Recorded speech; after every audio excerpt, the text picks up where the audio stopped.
কবর জিয়ারত করে টাকা নেওয়া জায়েজ কিনা? এইরকম কাঙ্গাল তো শুনি নাই আমি যে কবর জিয়ারত করেও টাকা নেয়।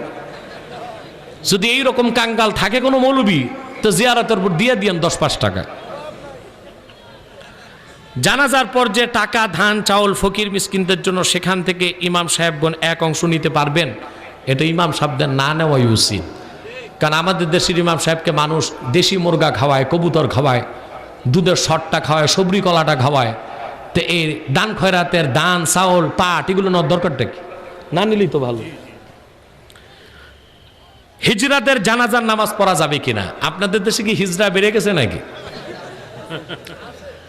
এই ক্ষেত্রে ফেকার কিতাবে এসছে, কোনো হিজরা নপুংসক মুখান্নাস, তার চেহারা সুরত যদি তাসাব্বুহ বির রিজাল, পুরুষের মতো বেশি দেখা যায়, পুরুষের নিয়মে তার গোসল, জানাজা, দাফন কাফন হবে যদি সে মুসলমান হয়।